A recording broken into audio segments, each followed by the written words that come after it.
In the previous spoiler, it was mentioned that after successfully assembling 2 full sets of general-grade armor, Luo Feng entered the extraterritorial battlefield alone, officially stepping into the brutal realm of inter-race warfare.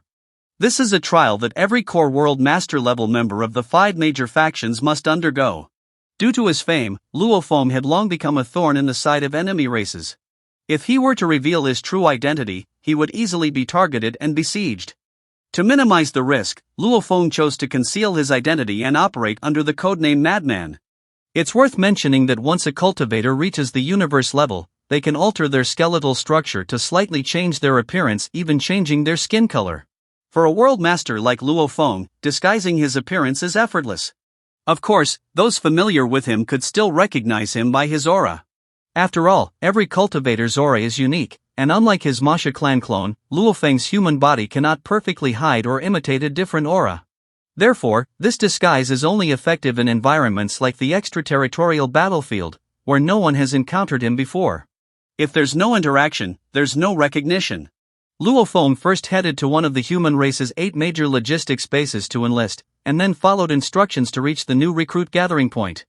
Once the group was assembled, they were teleported together to a battlefield base over 1,000,000 kilometers in diameter, which larger than the sun and nearly indestructible, even to universe venerables. According to military regulations, new recruits like Luo Feng must first join an elite squad or formal military unit. This helps them learn battlefield tactics from veterans and increases their chances of survival. After all, inter-race warfare isn't like the qualification battle or the pinnacle genius battle held in the virtual universe, but it's a brutal, real-life slaughter. An enemy's dying counterattack is often the most lethal, and with the battlefield filled with ever-changing traps and dangers, inexperienced overconfidence can easily lead to walking into a pre-laid death trap. Don't forget that the countless races of the universe each have vastly different combat strategies, where many bizarre and unpredictable. Underestimating the enemy can doom even the most gifted geniuses. Because of this, the military strictly forbids new recruits from acting alone before they earn enough military merit. Violators will be punished according to military law. Every first-time warrior in the extraterritorial battlefield is granted authority based on their assessed combat power, and Luo Feng was no exception. These evaluations are handled by the virtual universe, whose accuracy is nearly flawless. Among this batch of World Master level recruits, only 2 were rated as the highest class of World Master Generals, and Luo Feng was one of them. Once authority was assigned, the new recruits were teleported to a battlefield where the mortality rate exceeds 95%, and thus began their real trial by fire. You might wonder, with such a high death rate, isn't the human race worried about population loss? In fact, even the weakest beings allowed on the extraterritorial battlefield are universe-level lifeforms, with lifespans at least 100,000 years. Without disasters, unchecked population growth in a universe with limited resources would eventually collapse the resource chain. This is one reason the extraterritorial battlefield was created. The extraterritorial battlefield not only provides a path for races to fight over territory and resources through strength, but also serves as a critical mechanism to regulate resource distribution and filter out true elites. The seemingly brutal mortality rate is, on a larger scale, merely part of the race's normal death rate. Most importantly, true peak powerhouses can only be forged through life and death trials by facing death at the edge of a blade. This mirrors how the Zerg Queen Irina breeds Zerg kings, where only through countless brutal eliminations can king warriors be produced who are over 10 times stronger than average Zerg soldiers. For this very reason, many cultivators, when faced with a bottleneck in their training, actively throw themselves into battlefields, using war to sharpen their understanding. The pressure of life and death often unlocks hidden potential and breaks through limits. At the same time, they can accumulate wealth through military merit, bringing blessings to their families and improving their own living conditions. This is the opportunity and value hidden behind the brutality of the extraterritorial battlefield.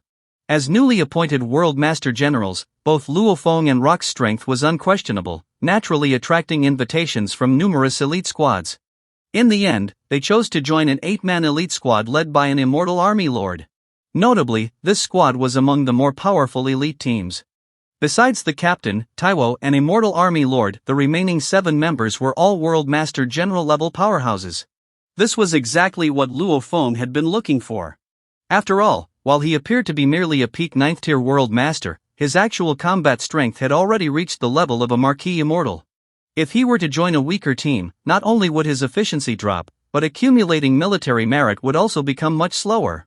It's important to understand that in real combat, most warriors prefer to fight opponents of equal or slightly lesser strength to ensure a manageable and winnable encounter. This means if a team's overall strength is insufficient, the opportunities to earn achievements and merit are limited. But Luo Feng's goal was to complete his cultivation and accumulation plans as quickly as possible. More importantly, Luo Feng's true trump card was his terrifying golden horned beast. On this battlefield forged from blood and slaughter, it was the perfect opportunity to test the results and limits of his training.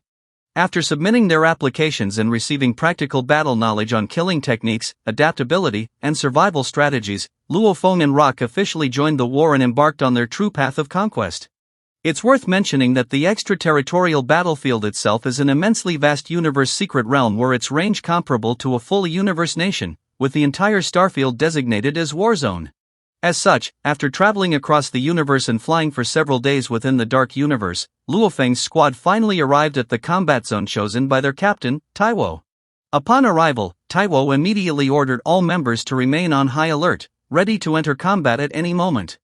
As new recruits with limited battlefield experience, Luo Feng and Rock were not expected to carry heavy responsibility.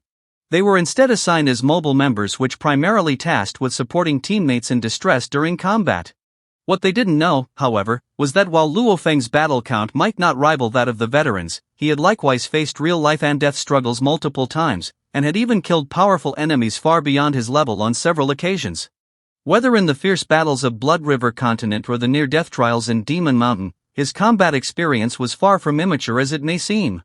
In fact, within this elite squad, aside from the World Master level apothecary codenamed Poison, Luo Feng could instantly kill any other member, including Captain Taiwo, without paying any price. One could say that Luo Feng was, in fact, the strongest combat force in the entire squad. As for Poison, although he is an apothecary, his combat strength is not to be underestimated.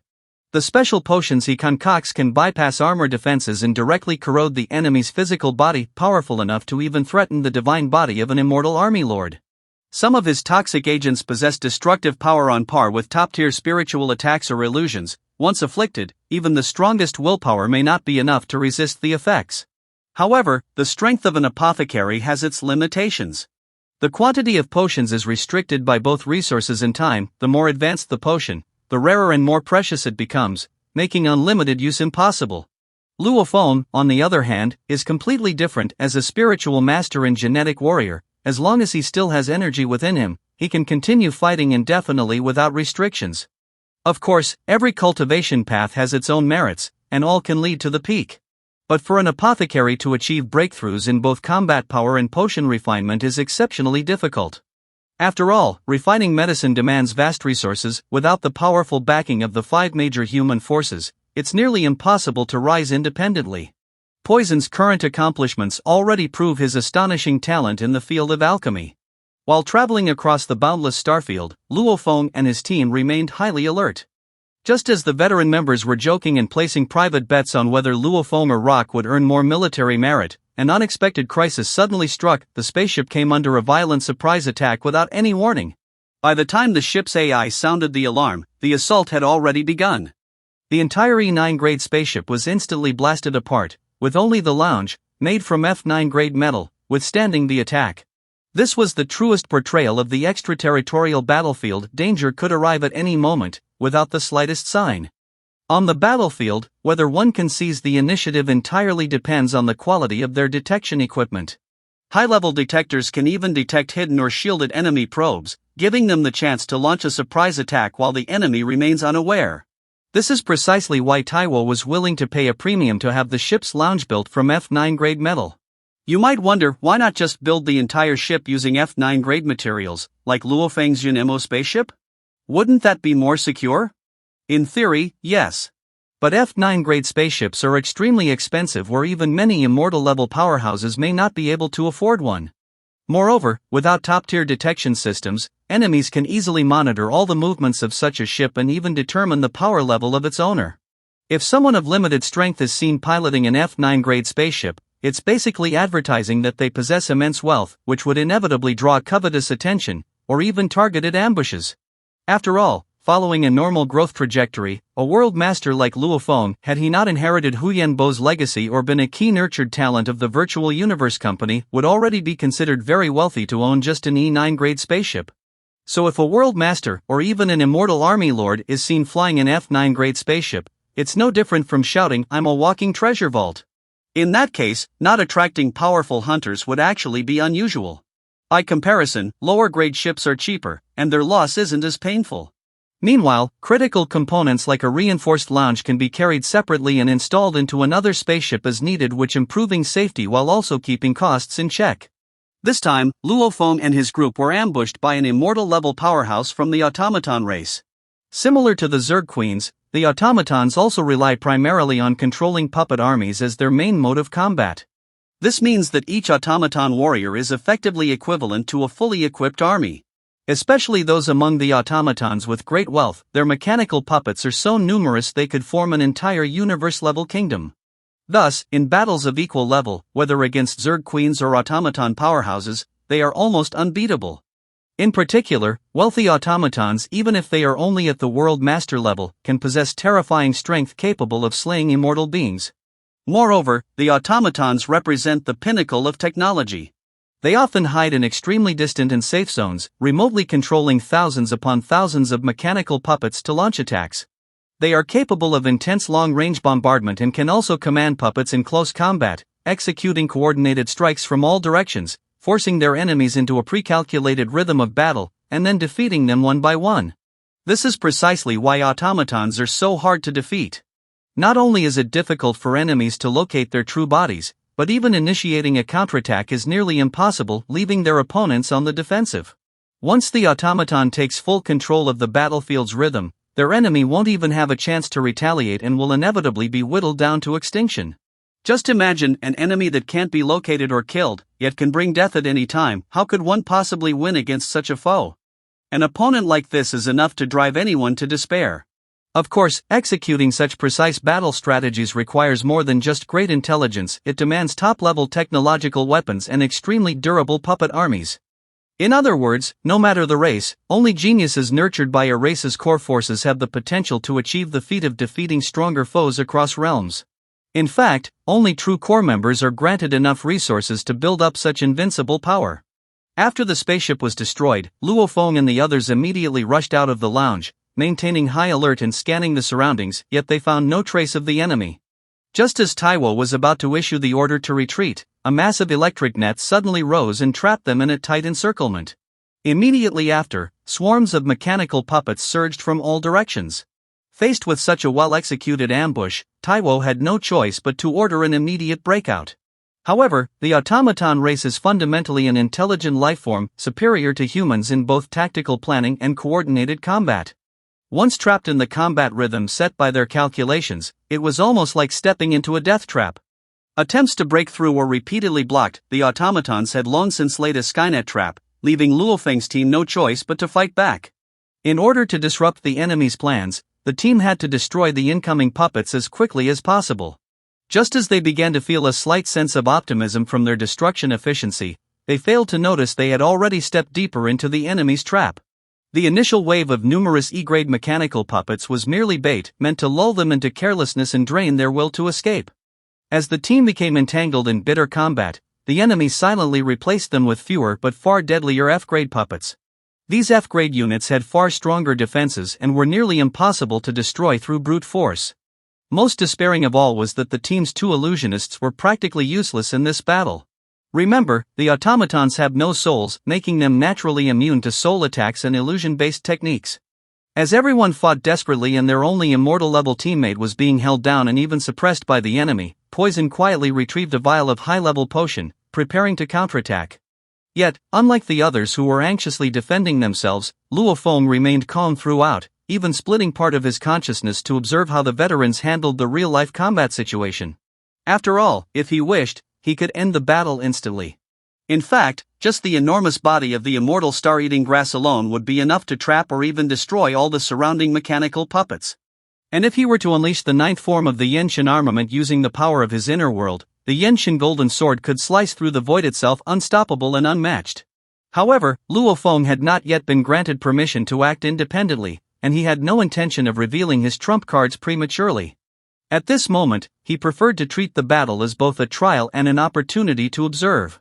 Seeing Luo Feng's terrifying combat strength, Poison immediately relaxed and put away his potions without hesitation. After all, potions differ from physical techniques, they are consumables, especially the high-level ones whose raw materials are extremely precious. Reforging them not only takes time but also costs a fortune. Poison would never use them lightly unless it was a life-or-death situation. Throughout the entire battle, Luo Feng appeared the most at ease. He even diverted part of his focus to shelter several teammates whose defenses were about to collapse inside his world ring, while assisting Captain Taiwo in breaking through the encirclement. Once Luo Feng joined the fight, the tide instantly turned. Seeing that their encirclement failed, the automaton powerhouse finally gave up the assault and began urgently recalling all mechanical puppets. Each mechanical puppet represents the wealth of an automaton warrior, and that wealth is a reflection of their strength. If the massive losses cannot be compensated through military merits or spoils, it would be a losing proposition. Moreover, Luo Feng's squad lacked a marquee immortal level member, and their military merits and valuables were far less than the huge amount of mechanical troops they were up against. It was clearly unwise to risk their entire resources for such a meager gain. When the enemy retreated, Captain Taiwo did not order a pursuit. He knew well that as powerful automatons, carrying fire god origin crystals was standard equipment for them. Recklessly chasing after them might provoke an even more brutal counterattack, an outcome too terrible to imagine. In fact, if it were not for the earlier intense battle between the automaton powerhouse and a marquee immortal, which caused significant losses and prevented the use of higher-level tactics during this siege, Luo Feng's team would likely have suffered heavy casualties by now. After this battle, the veterans in the squad increasingly respected Luo Feng, and his status within the team rose accordingly. As for the other rookie, Rock, he was already among the top of the younger generation of world masters and could be ranked among the core world masters of the 5 major powers. Unfortunately, beside the dazzling star that is Luo Feng, even the brightest stars inevitably pale. Though they narrowly escaped danger, Taiwo remained vigilant and immediately organized the entire squad to review the battle. On this perilous extraterritorial battlefield, those who do not reflect on themselves, identify shortcomings, and strengthen their capabilities amidst crises will only be the first to perish in the next battle. After the debrief, the group reorganized and once again embarked on their blood-forged, fire-tempered journey of war. Well, that's all for this video. Thanks for watching this video. Wish you a wonderful day.